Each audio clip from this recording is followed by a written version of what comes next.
good evening and welcome to the Fourth Estate. It's been such a long week filled with politics, but for the Fourth Estate today, we don't have any politics to talk about. The biggest story on the back pages of our newspapers has been the performance of the Uganda Cranes, our national team. And today on the Fourth Estate, we want to discuss the press coverage of the national team, the Uganda Cranes. I have with me, again, the most elite panel that you'll ever find. Aisha Nasanga, thank you so much for joining us. Thank you for having me. It's been a while. It's been a while. Yes. Eh? Yeah, I'm going to tell the management. Darren Alan-Chaine, columnist with the Daily Monitor, sports journalist, former member of NTV. Thank you so much for coming back, sir. Thank you. Don't mislead the viewers, though. I don't. When you say former and I'm here, it's like I'm repeating a class. Hey, you are a panelist now. But thank you so much for joining us. Thank you. And Mujib Kasule, thank you so much for making time for us. Mujib is a columnist and a proprietor of Proline Football Club. Thank you so much for joining us today, sir. Thank you. Good to be here. Yeah, I just want to start with you, Mujib. From the back pages that you saw of the coverage for the National Cranes, on both the New Vision and the Daily Monitor, people have said that the Cranes had a humiliating exit from CHAN. In your own assessment, how has the national team been covered by the press in this CHAN tournament? I think they've been covered pretty well, and they gave a very positive outlook of what they expected in the tournament, given the way the preparations went, and then the pre-tournament where the boys featured and played very well. So they sold this good and rosy picture, rightly so, and the Ugandans were very expectant of very good results. I think everybody believed that the minimum standards or requirements for this team was to go out of the group stages. Once the tournament started, the picture started to look quite different. And of course, the press reacted to that. When you promise so much, and then the tournament starts, and then the reverse is happening. Of course, they were quickly now to start showing whatever was happening. And that's their job, and I think they did a good job at that. By the time we went down 5-2 to Morocco, the press had predicted that that was the likely outcome. So for me, I think they did a good job as far as their job is concerned. Darren, are you happy with how the press covered? I know you're one of the people that's covered the CHAN tournament for other publications. Are you happy with the way the press has covered the national team? I would pick it in the in the way you've brought it out. I must be happy with the way the Cranes have been covered for one simple reason. I don't think there's been any major sporting event during the time that the Cranes have been busy, ever since they traveled to Cameroon for the championship. They arrived on December the 29th. That's 4 days after Christmas, up to the time when they played their last game at the start of this week. I don't think they were covered in any way better than they were covered, because it was the biggest offering on table from sports to the media, considering the state in which the media was. And in a time where there was no internet, actually, the day the internet returned, in the evening, the Cranes were playing their first game in the group stages of the championship against Rwanda. So imagine the communication in between, off the field and from the press to the media, or from the press to the back pages of the TV, or from the press to the back end of the bulletin electronically. I think they covered it to their best, because it was the best. It was the only thing on offer, literally, from the sports scene. Yeah, Aisha, are you happy with the way the national team was covered through this CHAN tournament? You can say that no one is complaining too much. I don't think I'm complaining too much, because when you talk about, am I happy? Does that apply only to electronic? There's radio, there's the back pages, the newspapers as well, and how they've covered it.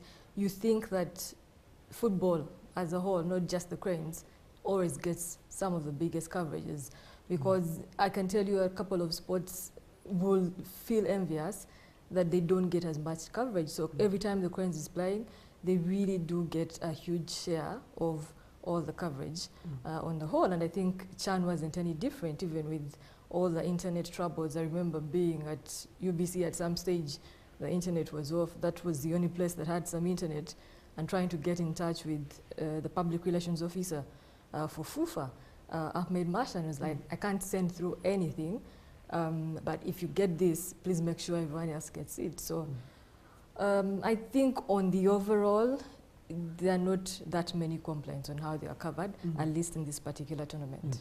Mujib, let's talk about the focus on the performance that the Cranes had. Some of the press reports really focused very strongly on the performance of the coach in the CHAN tournament. But there were also press reports that focused on just the psychology of the players that were on the pitch. And you know, the national team is really an emotional sport for everyone. So everyone has their charged emotions. Where should the press have focused their attention with the way this team played at the CHAN tournament? I think the focus should have been, or should be, on the game itself back here in the country, most especially the league. Because the players that play in CHAN come from the league. And CHAN now is a representative of how strong the leagues are on the continent. When the team goes in a tournament like this and they perform the way they perform, if they perform so badly, as many people believe the Cranes did, the problems don't start there in the tournament. It's like a cancer. By the time they tell you that you have cancer stage 2, 3, or 4, it means that that cancer has been in you probably for 10 years, for a long time with you. It's been growing without you noticing. By the time these symptoms come out, it's too late, or the problem is too big. And that's the same with football. For me, the symptoms have shown in the tournament, but the disease has been around for so long. How do we prepare? How do we nurture? How strong do we put our structures here? For instance, the league. How do we expose our boys? You see, do we have a culture of football? Do we have a tradition? How do we play? What is our philosophy? Because that is what becomes at display in a tournament like this.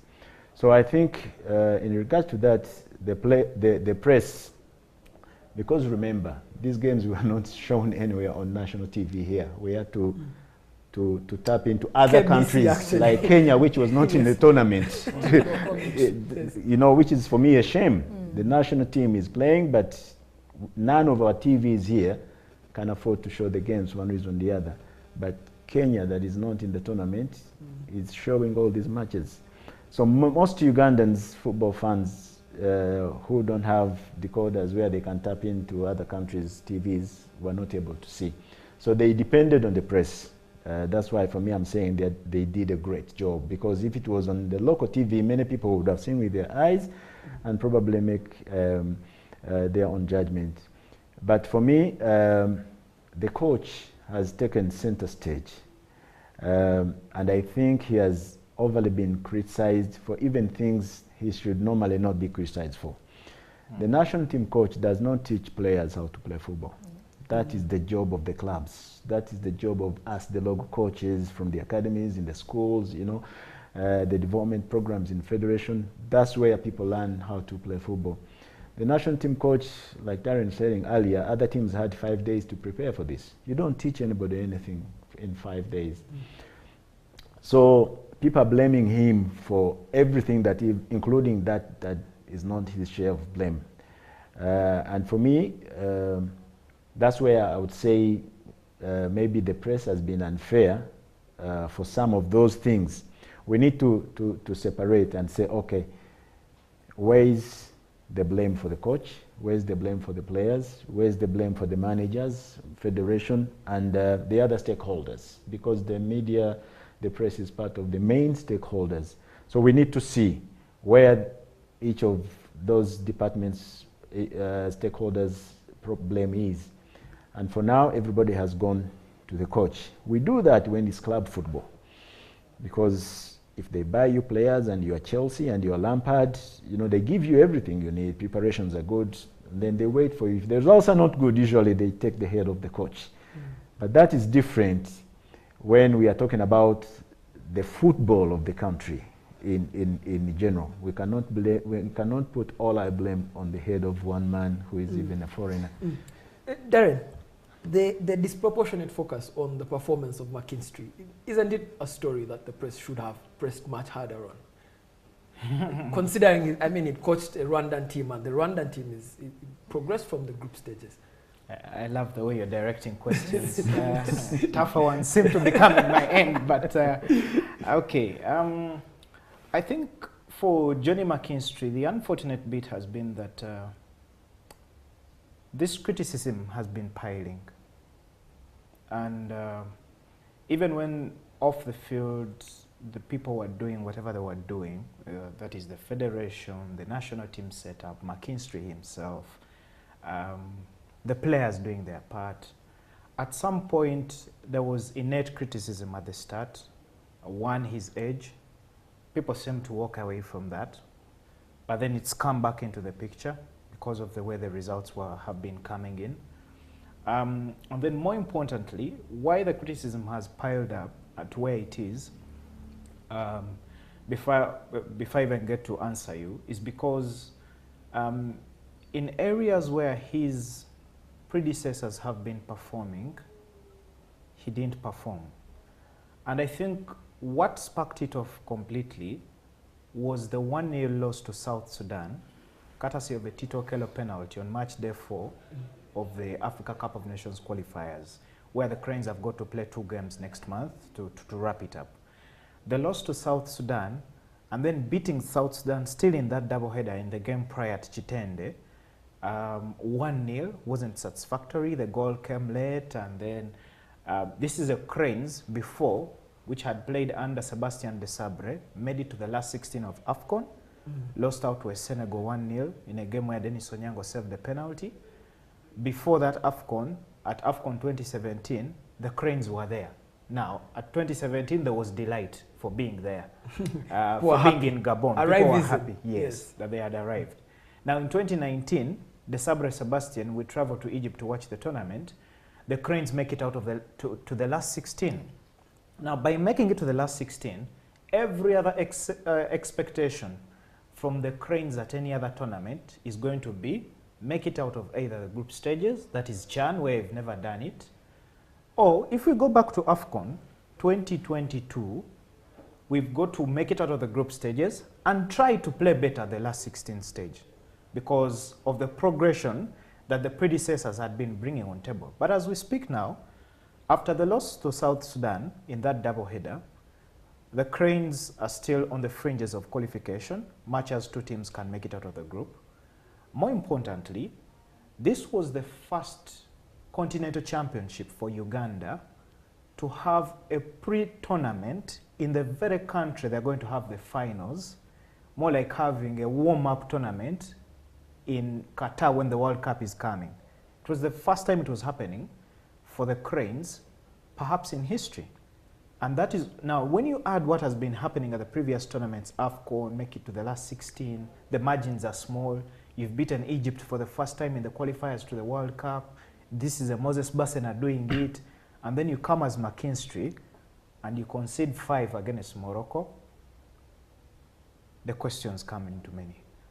And maybe he's taking a lot of stick because of the circumstances I've given you. But also, more importantly, I think this Cranes team, the one in Morocco, from Cameroon, went through so many roadblocks that the other teams were not going through, especially with the cloud of COVID-19. Aisha, was it wrong to have disproportionate focus on McKinstry, the way the press covered it? And before we even get to the drubbing that we got from Morocco, just failing to win the Rwandan game, then the mood, I saw the Observer writing about it. The Daily Monitor wrote about it. The New Vision actually was very critical of saying the pairing of the players was gotten wrong. How could we fail to score against a team like Rwanda? Isn't it right that once in a while someone pokes at least a little thing inside there? I think that's where I differ with what perhaps Jiba and Darren here have said about the coach, because ultimately this is your team. Yes, focus could be that these players are, groomed from, the domestic clubs and all. But ultimately, this is your team when you have it across the world, in Europe and everywhere. National team coaches don't get that much time with the players. And I think the focus was on McKinstry specifically because the Cranes seem to have gotten a lot more time with the coach than any other team out there, even without preparing for any other tournament. They had the Dubai stint, which a lot of people grumbled about and were not happy about. That is one roadblock. But they went there. He chose players, and by any standards, a coach decided, I have this number of players, I want to look at them, I'm taking them to Dubai, away from the media and everyone else here speaking. So he has time with them. He goes to Dubai, he has all the time with them. And then they come back here. They go for the pre-Chan tournament. Very early on, we didn't get a chance to watch the pre-Chan games. So I think that is an issue for us because we only saw the results. So the results looked really good for everyone. So you can understand why the focus is now on McKinstry, and in all his interviews he kept on saying the team is looking really good, the results were looking really good, and you can understand why when it all turned around and now there were no results, focus was on him because he owned that team and said, I chose these players and this is the number of players I want with me at the squad to deliver this. Of course, a lot of journalists and armchair coaches had a couple of issues with some of the players that were at the tournament eventually. But he said, this is the squad that I expect to deliver for me, glory, or at least out of a group of the Chan for once. And when that didn't happen, you can understand why they want his head. Mujib, very fine before we get into a break. What failed? What failed this Cranes team? I know there are many things. I know you've mentioned the local league, but we just want to focus on the tournament itself. What failed? I hope you don't cheat. Because I know the roadblocks that I'll mention later. Exactly. When we are talking about the performance, we have to split it into three phases. The pre-tournament, then during, and then after. Now, McKinstry shares the blame of what went wrong during the tournament. Because as a coach, there are things, regardless of what happened before and whether the players are good enough, they've learned football properly, there are things that are expected of you as a coach and you must get right. When you're going into a tournament, as a coach, first you must have the right squad because this one you call it yourself. You watch the players and you choose. And you choose the players according to how well they are playing, and how you want to play. Now, going into a tournament, before the tournament starts, you must have the first 11. You must have your first 11, the players that start. You must know them. They must know each other. Secondly, you must even know the 3 substitutions that will help you in the tournament. You know, this is the person who comes from the bench to win the match for me. This is the one who comes onto the team to maintain the lead that I've taken. So you must know the 3 substitutions. Then, as a coach, you must even have the 7 dependable players. Teams change, but it is a disaster when a team changes with more than 7 players. So you must have the 7 dependable players. Those ones you don't touch. That's how they are. Regardless of whether they had a bad game before, those are your dependable players. You must have them. So McKinstry didn't seem to have the first 11. He didn't have the 7 because by the end of the tournament, only 4 players played the 3 matches. Yeah. So that means he didn't even have the 7. So if you change 7 players, you keep interchanging 7 players in every game during the tournament, that is a recipe for disaster. Yeah. So he didn't have the 7, he didn't have the 11, he didn't have the 3.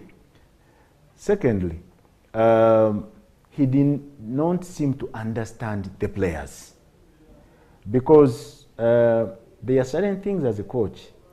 Going into the tournament, you have a set of players at your disposal. So when you are selecting, you need to know, okay, as my strikers, I have 5 strikers, who is the in-form striker? And who is the class striker? Coaches, we we separate those two. Inform means the one who's scoring goals currently from his club.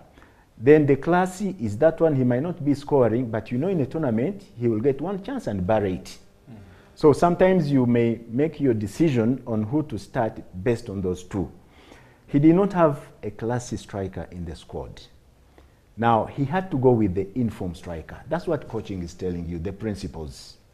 For me, the way he started, with the squad he started with was weak in terms of what he had available to him. Then, when they did not perform well, he made changes. And then when he made changes, I thought they played well, although they lost. Then he continued to make changes to the ones who even played well.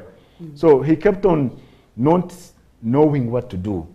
He was making substitutions because of mistakes.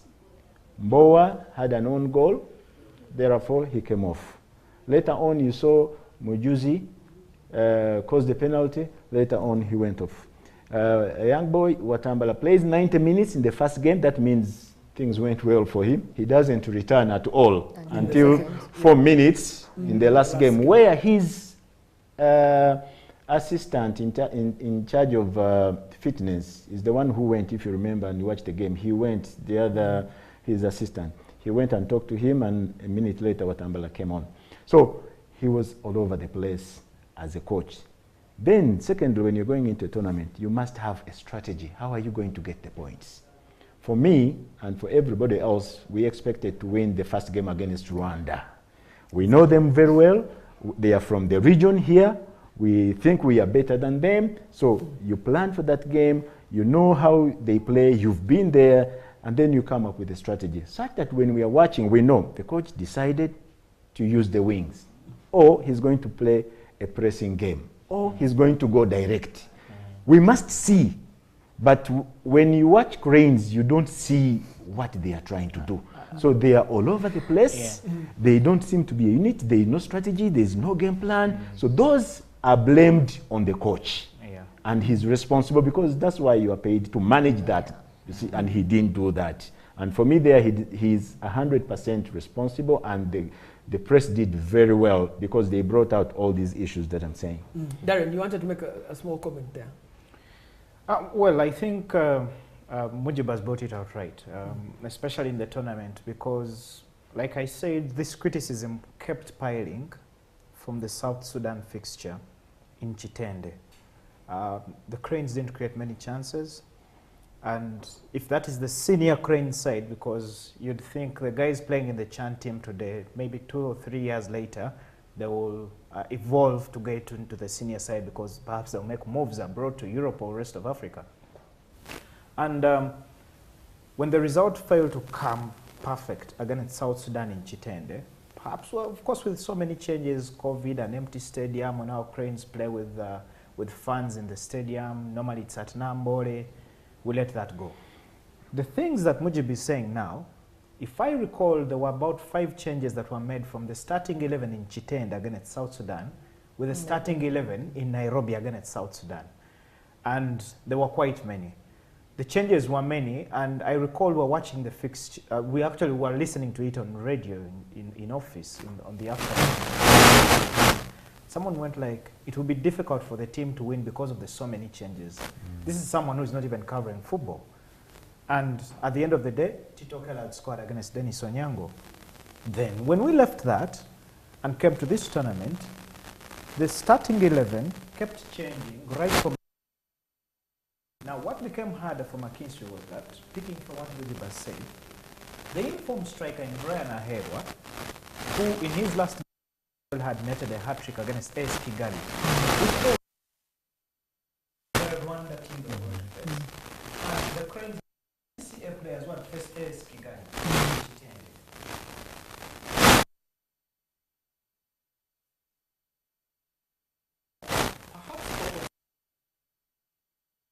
Perhaps who started the game. 12 minutes later, Ahewa comes in. But I think he only had one opportunity at goal, which came just a few seconds after he had come on. The result didn't get any better. We're going to start from exactly that point when we get back. But let's take a very short break, and then we get back.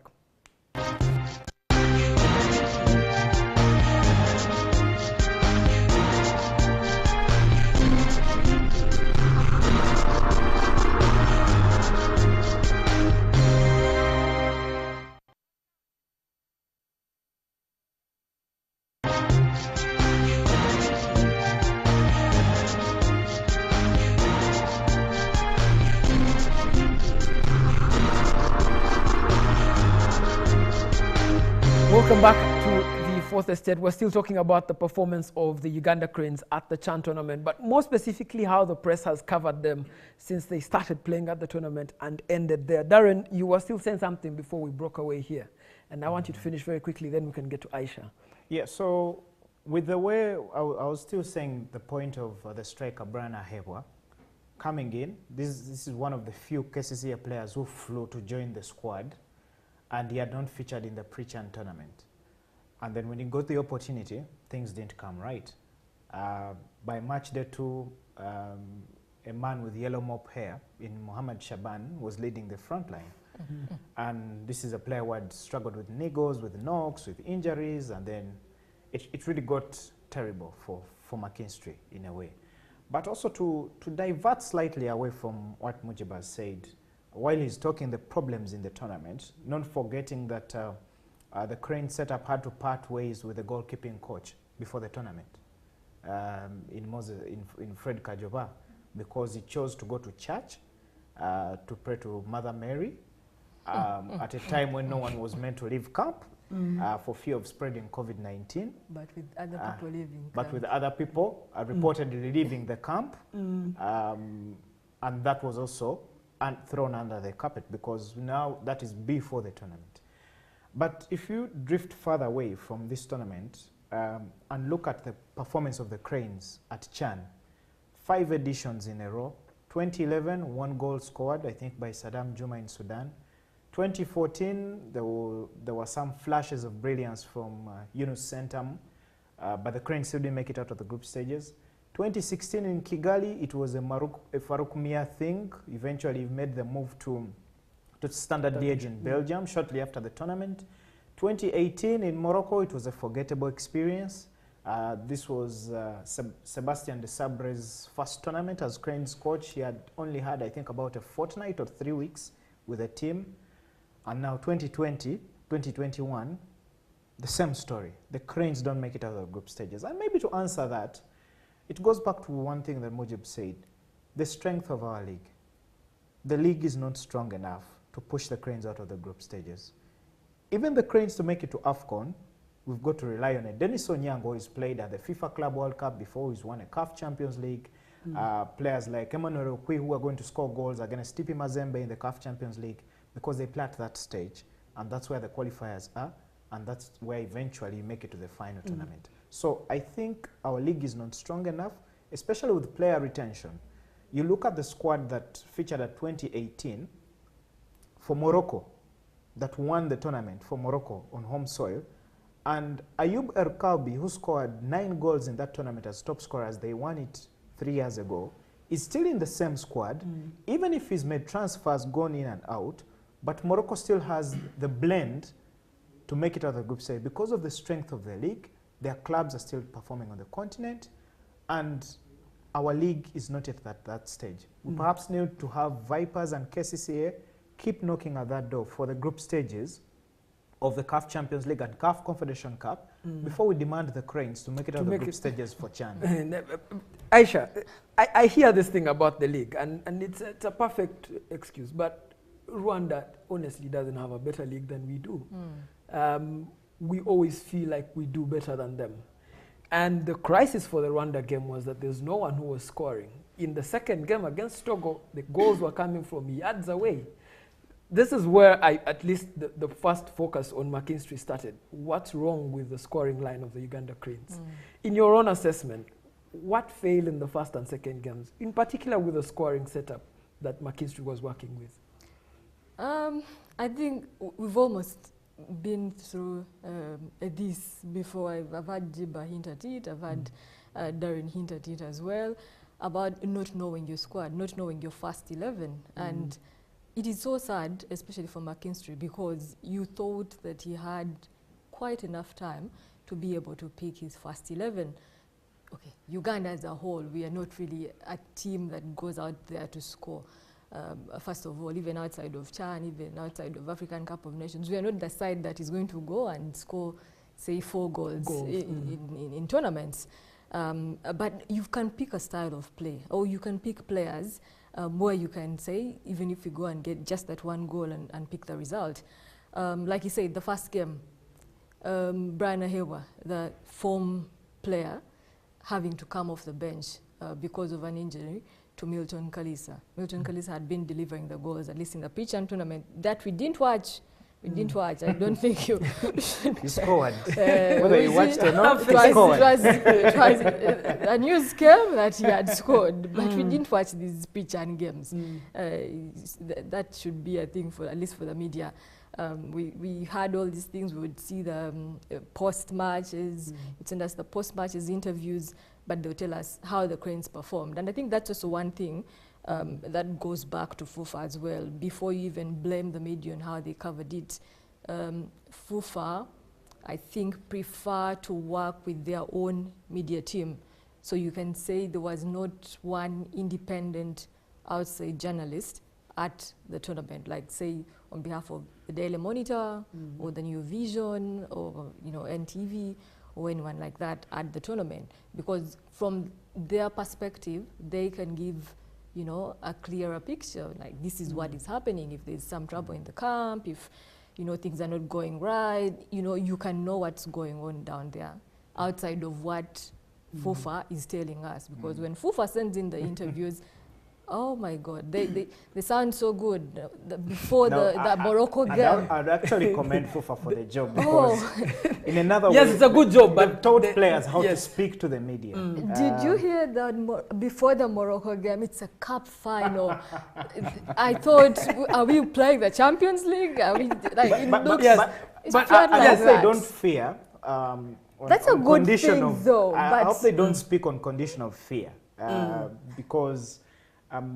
These players, in a way, looking at the national team setup, and I think they've practiced this culture over the last 4 years of where they get players to speak to the media, especially after training sessions and these things, and a media officer, perhaps if it's whether it is Africana and Sereko or Ahmed Hussein himself, where they call any player. It's like, you know what, this time it's you, Salim Jamal, who is going to talk, not Dennis Onyango. This time it's you, Farouk Mia. Or it's Emmanuel Okui or any other player who speak. I think it's improved them a bit. But also why Aisha was saying media houses didn't send journalists. Maybe that's also a weakness on our part. On our part. But also COVID-19. Yes, what I can tell you for a fact is that because NTV occasionally has people at these games, one, all our teams were down to election season. Yeah. All our teams were down to election. Two, the COVID tests were really expensive. And many of the sports desks had since been integrated into politics, so they didn't even plan for the CHAN tournament. So I think that was the crisis they were going into. And maybe to add just one more point, which is the bigger one, even beyond COVID, is that CHAN for many people is considered as the lesser beautiful sister of the two given birth by CAF. People prefer to cover the Africa Cup of Nations. Someone will save money to go for the AFCON next year in Cameroon and opt to skip CHAN because CHAN is the less beautiful sister compared to AFCON. Mujib, now we're getting to the final parts of the show. This issue about the league has been talked about a lot.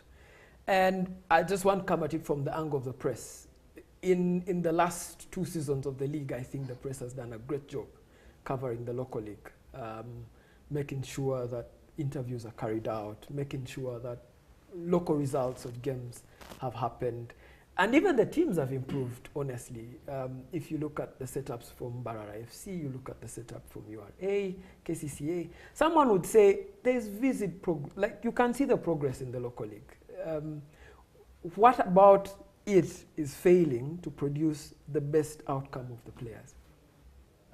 I think the Uganda press that covers specifically football, they need also to have a uniform strategy. That, okay, we are covering the league as different media houses, but what are we promoting? Are we promoting players? Are we promoting clubs and the minimum standards? Are we promoting style of play? Are we promoting the coaches? They need to have a uniform strategy. For instance, can the press push the players to do better? Yes. Can the press push players to behave in a certain way? Yes, they can. Because players listen and watch and hear what the press says. So if we have Ugandan players, for instance, having this tradition of moving club every 6 months, every season, if we have clubs releasing 13 players every window and bringing in 13, as press, is this a good way of playing football or administering football? If the answer is no, what can we do as press? So we keep talking about it consistently. The monitor is talking about it, the new vision, when they switch off TV, this is something the press is telling to the clubs, that this is not the way to go about doing business. Tell the players that if you are moving clubs every season, every 6 months, there's no consistency, you are not learning, you're going to stagnate. When they hear it over and over again, if the press demands FUFA to make sure that we have a philosophy and a curriculum through which we teach boys and girls how to play football, demand for it. Where is this? Where is this? Because the press puts pressure on us to do certain things the right. They demand on behalf of the public. But they have been, every media house is doing their best, but in isolation of the other. So the message does not hit home, because this one is talking about this player, this one is talking about this player. Sometimes you read press articles of a match you watched, and 2 media houses are reporting differently on the same. This one will hopefully not the scoreline. Exactly. Exactly. Yes. Do you know one time there was a scoreline for a match that never took place? A story made by a journalist, because he did not attend the match, but he sent a message to the boardroom, to the newsroom, that 70th minute, still 0-0, both teams are attacking each other, and then he switched off his phone. So the guy at the desk had to write the story, so he assumed that since he didn't come back to him, it ended 0-0, so he reported 0-0, but the game had been cancelled. So, but my point is, even the media, the press, they need to have a strategy. I understand they have their organization where they combine and sit and talk about, okay, what are the things we see in our game that we believe genuinely we have consensus on that they are not going well. Our job is to continuously talk about them until they do change. When you look at countries like the English people, they know how to hype their players. They know how to hype their clubs, but they do it uniformly. If it is Rooney, all of them will push Rooney as the biggest player ever to have played football. If it is about Manchester United or Arsenal hitting the brakes or having the momentum, you see them pushing. When it comes to the national team, they push in the same direction. So I think where the press can do us a good service is for them also to say, okay, we are going to attack this vice. If we are talking about match fixing the game, let us, all of us, push it. But sometimes you see, one media house, there's a time NTV and Monitor came out to push against match fixing. They really pushed. But you could see others trying to water down what these people are doing. Yet they were attacking a vice, and actually it led to FUFA listening and putting a committee to investigate, although the results never came out. But you could see that it works. So for me, to promote the game as a responsibility for the media, they have to start having issues, sit down and say, okay, these are the issues. They can even come and sit down with the coaches, whoever they want to meet. The problem is that FUFA treats the media as, I hear they say, fourth estate. And I don't know who's the first, second, and third. But you see, you need the media at the planning table of the game. Because whatever you are talking about needs to go to the public to be sold. So if you don't have media present and you think you can use them as you want, that eventually hurts the game. So these are the things we need to do, such that the press now can do a much better job generally when it comes to the game.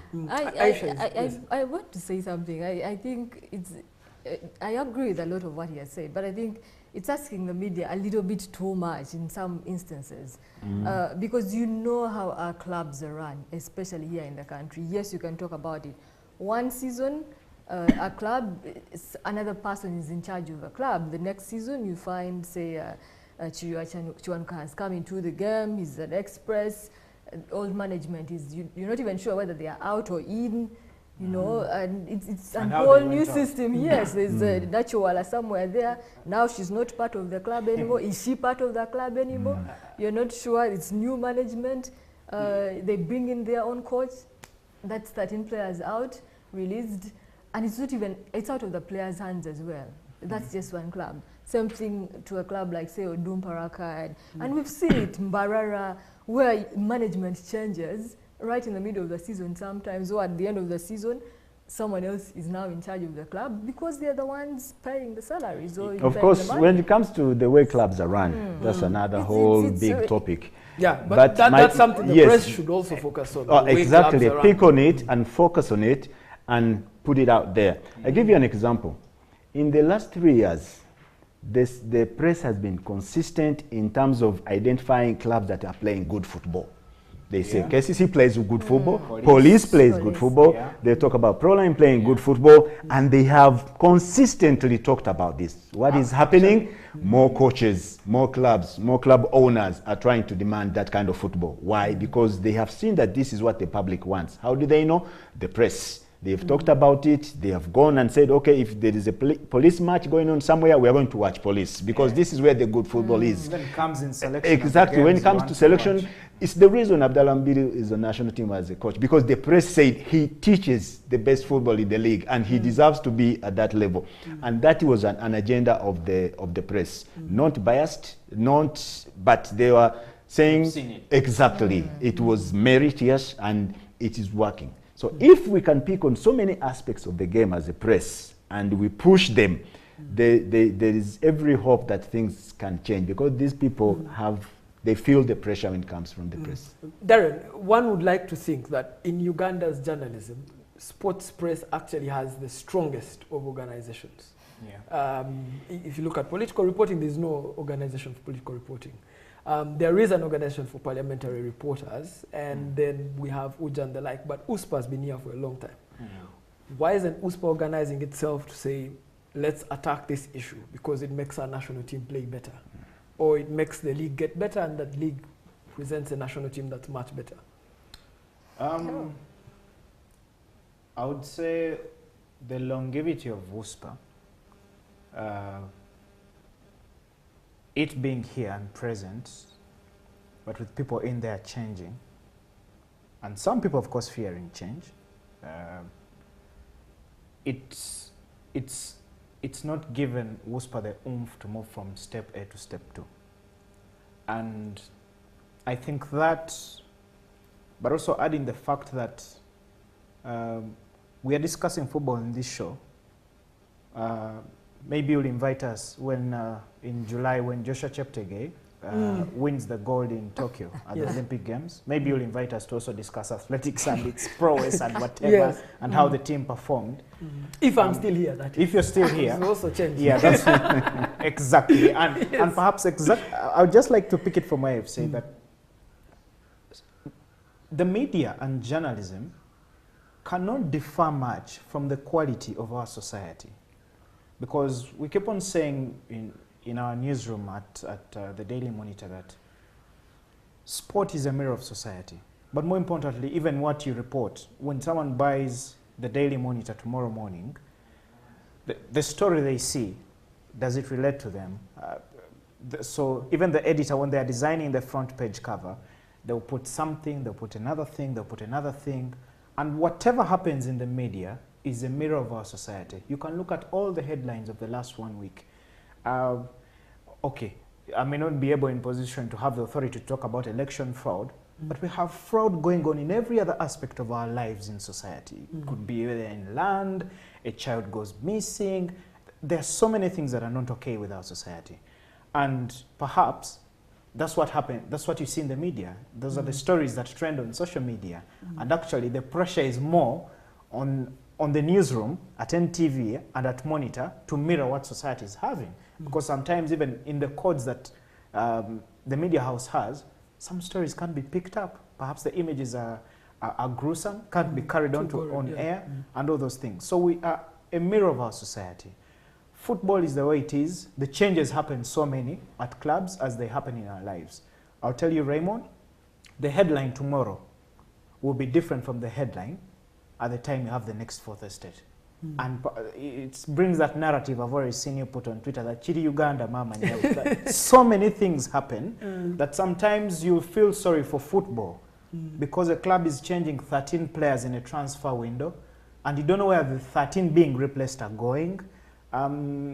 We've had a story this very week of a player coming from Wydad Casablanca and joining a big league club in Gaddafi. A huge discrepancy because of player retention at clubs that I mentioned earlier. That clubs don't have the strength to keep players for 3-4 years playing at a consistent level. Maybe explains why KCC can't take that step onto the quarterfinal stage of the CAF Champions League. Yeah.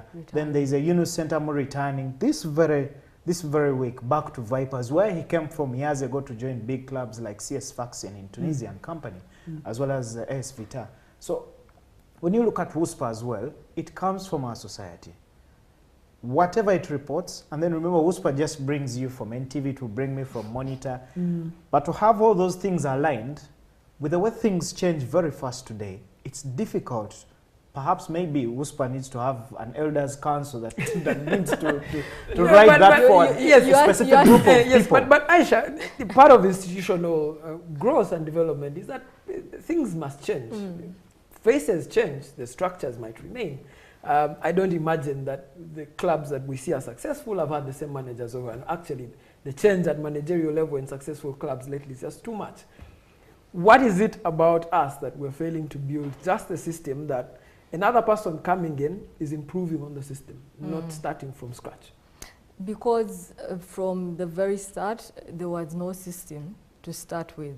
And the system is not there. Yes. the elusive drawing board. So it's never there. So even when we go, even in the years when we failed to qualify for the African Cup of Nations and we eventually qualified, and you ask, what did we do right? Or perhaps what did the guys at CAF do right, because they increased the number of teams that get to qualify. Perhaps they did the right thing in order for Uganda to eventually have a shot at qualifying for the African Cup of Nations. But that's a thing with Uganda, because every club in the local league plays a different style of football. Of course, there's some, like Jiba mentioned, that perhaps similar, that will play your Kawowo, what you call the Kawowo, Mike Mutebi, regardless of what you say about him and everything. You play the way. Our way is what they call it. So you'll stick to that. And that's just one of a few coaches. You'll find a couple of them just try it. You know, Abdallah Mubir has been given the leeway, at least at Police. You saw a bit of that with, it's a guy that was at Maroons as well. Asaf Mwebaze, now Douglas Bamwe. Perhaps in the future, with more coaches coming in and adapting a certain style and sticking to it, then the young crop of players coming in will have a certain style. But right now, you're picking players from KCC who have their way, pick from Vipers, coached by Kajoa, they play a different way, you pick, and then bring them all together. And now, Poor McKinstry has to get them magic. to produce some sort of style that score goals and, put together a system, and it becomes very difficult. But that's what they pay him the big bucks for you to get that puzzle right. All right, very finally, last word from each one of you guys. What would you expect the press to cover about the national team? Now, we are out of Chan, definitely, without a doubt. What should the press coverage look like? Starting with you, Mujib. I think the press should demand for drawing board. A review. Yes, the press should demand for a post-mortem. We must sit down, analyze why are things going wrong, because we are not only talking Chan, but he's talking about the senior team seems to be going in the opposite direction. If you look at in the region, we are the powerhouse of the region, but we are headed in the negative direction. The other guys in the region are moving in the positive direction. You see Rwanda progressing twice consecutively. You see Tanzania winning a game and drawing, getting close. Tanzania has produced a player in the Premier League in the recent months. Yes. Right now, Simba is in the Champions League group stages. They have consistently been doing that. If you see, The leagues are getting stronger. The way they play is getting better. These countries are at the level where they are trusting even their local coaches to go and do the job, and they are doing well. For us, we don't even trust our coaches to be able to handle our players. So we need to have that post-mortem and critically analyze what is going wrong, what can be done, because we are so fond of wanting to do things by taking the shortcut. That is the biggest problem that we have here. So the press needs to demand that from the powers that be. And once we get to find the problems, we need to find the solutions, and then we have a unified way forward, which we have to adhere to. Perceptions must change right from the body that takes us to the fan, because some of these things, the problems, we own them as a country. This over thinking that AFCON is the measure of how well the game is going in the country. Yeah. Ugandans, as long as Cranes qualify, they think everything is okay. We are so drunk on that we think it is the football. The government of Uganda, FUFA, both of them think football starts and ends with Cranes. That's why you see all the money that the government puts in football, it goes to only one team, and that is the Cranes.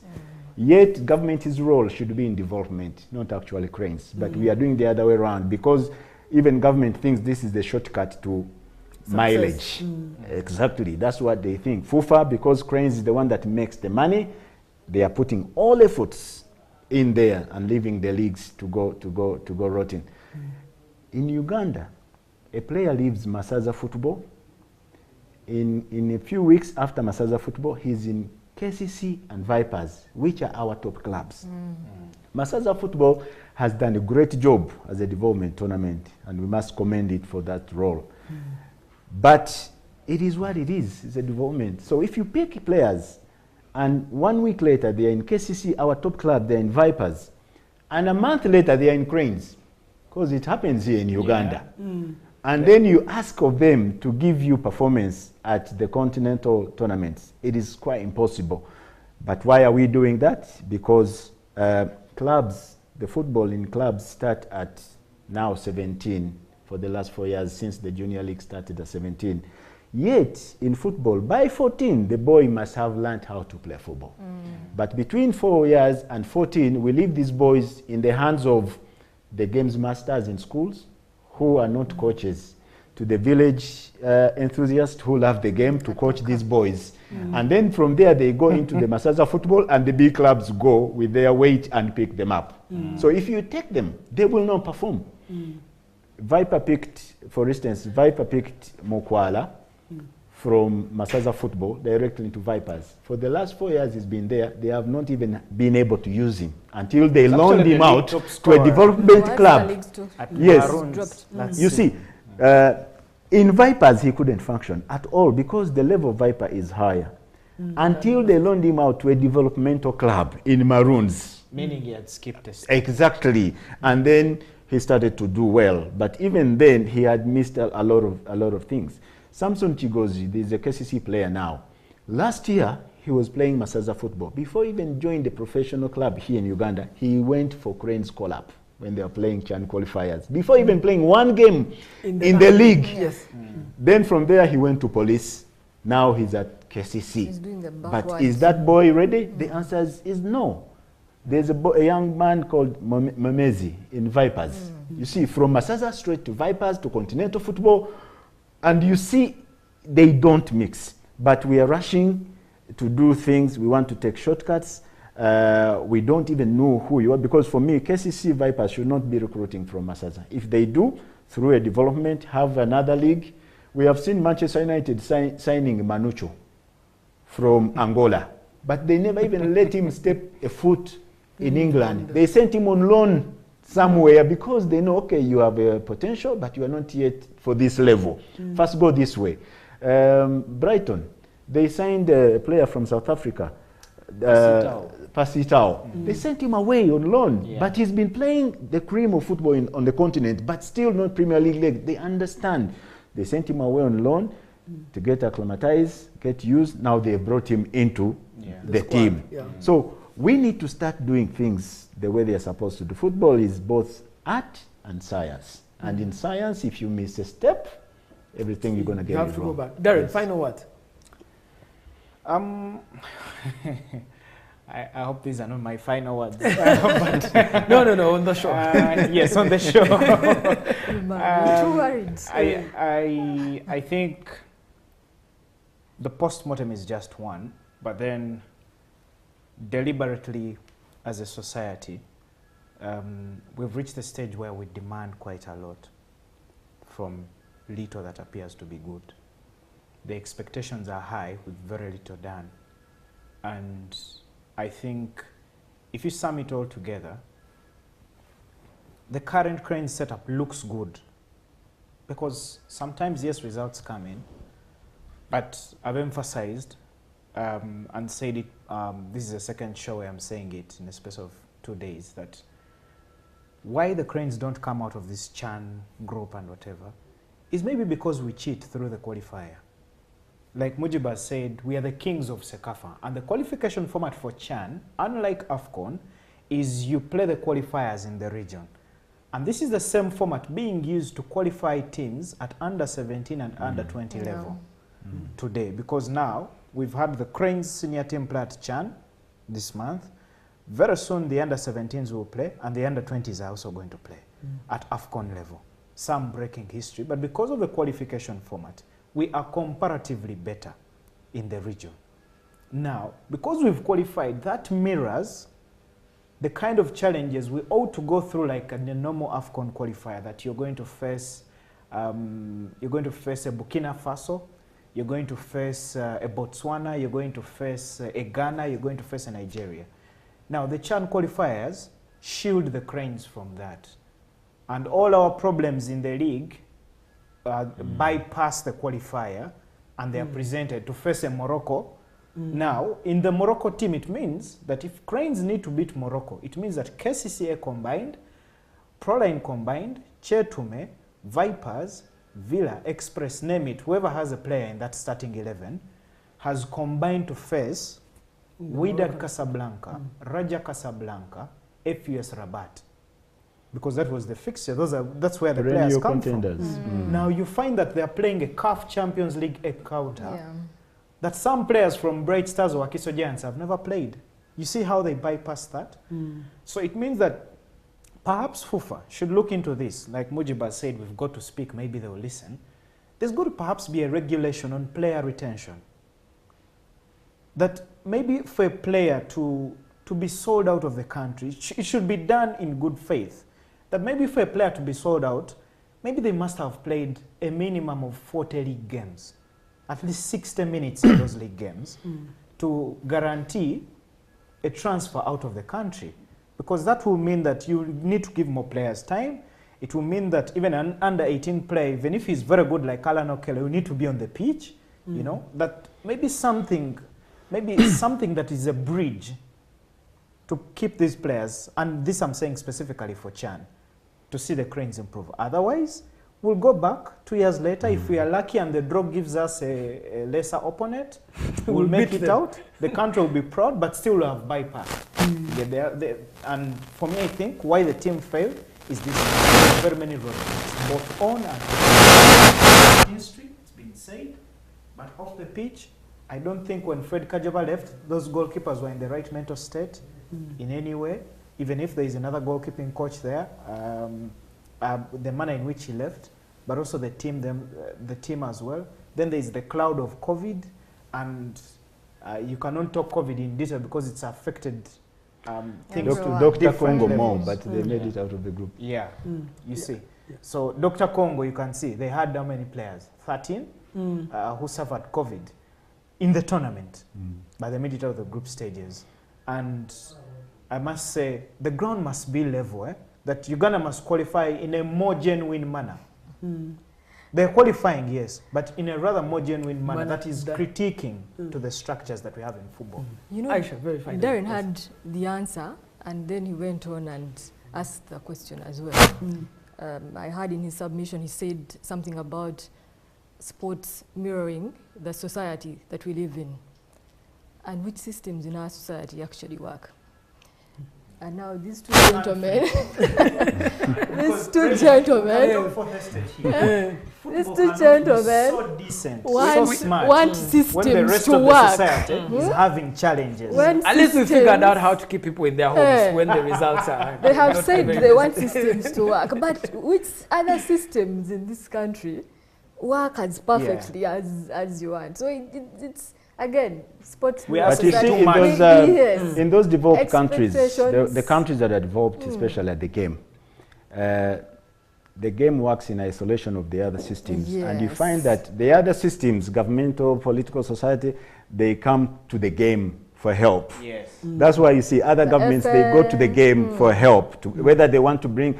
In Cote d'Ivoire, when they had issues, they went to football to help bring peace. They say, give us a Drogba to go and mitigate situations here. So for us, people who are in football should not look at how society has degenerated in so many ways and put our house in order. the hope. Because once we do that, these people will run to us in one way or the other. But if our house is not in order, if you don't have the system in place, then the people will not come to us. Because if you look at Nambole hosting a match now and 9 years ago where we could pack Nambole to the rafters, but since then the people are disappearing. Nambole Why? is a Because hospital they now. see things that they don't like. It's a Exactly. Now it hospital. has become a hospital permanently. So if we don't put our house in order, then society will not want to come and join us, and that's where the problem is. All right, thank It's you not so a much, culture Bunzi. Thank you so much, Darren. Thank you so much, Aisha. Here we have a system of ending the show at least on time, and we'd love to be able to end it.